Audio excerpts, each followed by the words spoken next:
at all. It's a happy day again. This is a beautiful time, an exciting time here. How are you? How is everything? I hope you're staying safe. We thank God for the grace to be here, and I'll always be happy here.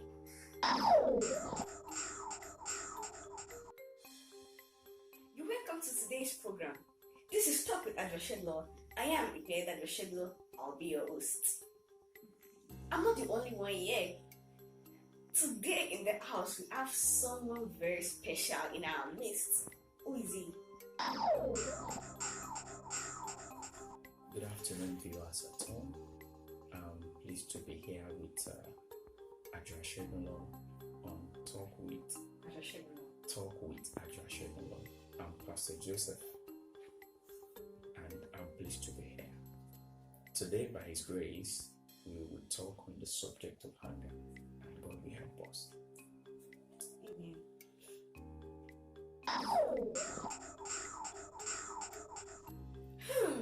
You all heard that. So today our topic is dealing with anger.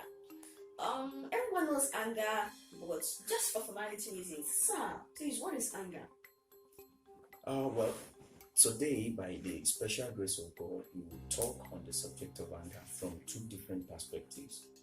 One, from the spiritual perspective, and two, in a natural context. Yes. Now, according to scriptures, the Bible says anger rests in the bosom of a fool. Now, anger is what cripples the reasoning capacity of a man, such that when he is hungry, he doesn't reason anymore. He wants to react rather than act. Those are two different things. You can either act or react. Most of the time, when you react to an incident, it is destructive. But when you act, it is constructive. So, from the natural context background of what anger is, the Longman English Dictionary defines anger as a strong feeling to injure, attack, or even criticize someone who has done bad to you, someone who has not been fair. So, in doing that, the other person is also reacting to what has earlier been done, and so it is also destructive. Thank you. Thank you, sir, for that.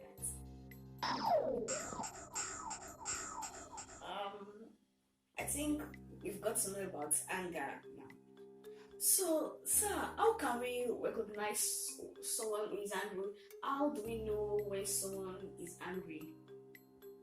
Can you please share that with us? Okay, on the subject of anger, which is what we are dealing with today, to identify someone who is angry, then you see someone who is reacting. For example, if someone does anything wrong to you, for example, if you are driving on the road and you suddenly splash water on someone, the person will react even before he thinks of acting. Temporarily, the senses are shut down. He wants to react, so he tends to abuse. Yes, that's true. He tends to abuse, he tends to rain curses. Temporarily, mark my words, the senses are shut down. Then after that has been done, that he has reacted, then he now thinks, so what is the next line of action? Then he acts, okay, let me get another clothes or clean up. Then that is typically how you identify someone who is angry. To identify and code. There are other instances whereby you have someone who is probably expecting something from you, and then you told the person, I'm sorry, I won't be able to get probably what I promised you. Then someone who is hungry immediately might just ease and just walk out on you. That is another thing. But the most important thing I want us to note here is that the person will first react. Somebody that is hungry, the first thing he does is a reaction, not an action. Anger is really dangerous. I'm getting a lot. So, what are the disadvantages of anger? When someone is angry, what's the person capable of doing? Now, when someone is hungry, anger, when it is expressed, is a negative emotion, so it is destructive. That is the reason why many of these days you have failed marriages, you have failed relationships. Even it affects down to the relationship with God. When a man is given to so much hunger and he expresses it, then he can't have a good working relationship with God. Why? His spirit will always be, the spirit of the man would always be out of tune with God, because the man is given to so much hunger. So that is one of the destructive vices of anger. Thank you, sir, for that. I hope I'm getting a lot. So, I'm thinking of how I'll put it. Okay, let me give this scenario. There's a quarrel, and the person you're quarreling with is angry. So, when the person you're quarreling with is angry, what should you do? Well, if you are locked in a quarrel with someone and the person is really angry, if he's not aggressive, just apologize and let it end there. And when the person is calm, you can bring up the matter. But in certain circumstances, when the person is angry, aggressive, wanting to retaliate, just leave. Take your leave. But for a believer, don't be given to too much expression of anger. In fact, let your spirit take over your emotions, because the regenerated spirit is not given to anger. So let your spirit take over your emotions. And the truth of the matter is, when you are in a locked up quarrel with anyone, just apologize and take your leave.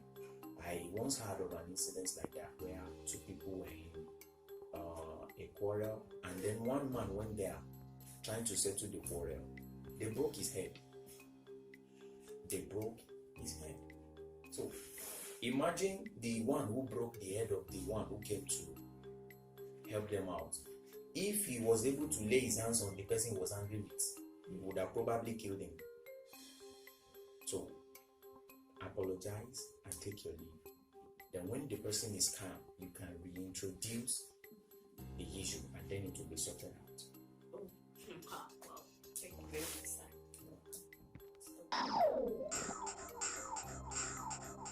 How can we control our anger? How can we calm ourselves down when we are angry? Well, according to scriptures, the Bible says, be angry, but sin not. When anger comes, then let your spirit take it over. Why? When anger comes upon a man, in order to be exercised, it shuts down the senses temporarily. So at every point when a person is angry, he can decide within himself, anytime I'm angry, I think I will take it calm, or I will take it slowly. I will give it time to heal, and then I can reintroduce the issue. Or when you are hungry, rather than reacting, then act. For example, when someone, perhaps you made a mistake in doing something, and then someone gets offended by that, or let me use you being the one that is offended as an example. When someone does something and you seem to be offended, rather than reacting, then take an action. I think we should learn how to calm other people down when they're angry. So can you share it with us? Yes, you see, when someone is angry and you intend to calm the person down, if the person is angry with you, all you need to do is apologize and take your leave. The moment the person can't see you anymore, even if he wants to be angry, the thing will start dying down. Now, it takes two to fight, and that is what anger is trying to arrive at. But the moment you remove yourself from the equation, the person is now left alone. So whether he wants to fight or he doesn't want to, the anger will start subsiding. Then the Bible says in Proverbs chapter 26 and verse 4, answer not a fool according to his folly, lest you become like unto him. So the moment you see that someone is angry, Even when he's saying things, don't respond. When he's abusing, don't retaliate, lest you also get angry and then you are also retaliating, you are also reacting. Take one simple action: apologize and leave. Even if he continues ranting after that time, people will tell him, but this person has apologized and has left. What's your problem? So whether he likes it or not, he has to calm down too. And then when the whole matter has fizzled out, you can reintroduce the situation and then it can be corrected. So even if you are right, apologize and leave the same. Apologize and leave the same. Oh, thank you very much, sir. You're welcome.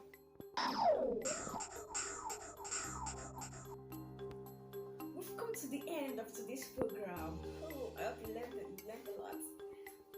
I have learned a lot. I don't know about you. We thank God for the opportunity to complete this program. I'm so grateful to God for helping me. It has not been stressful at all with God on my side. And also thank you for participating in this program and for listening to us. Well, I also want to thank my guest speaker for enlightening us on it. I also want to thank my advisor and editor, Ipeayeda. She has really been a great help to me. So, this is Stop It Ajuasegunlo. I am Ipeayeda. Goodbye and stay blessed.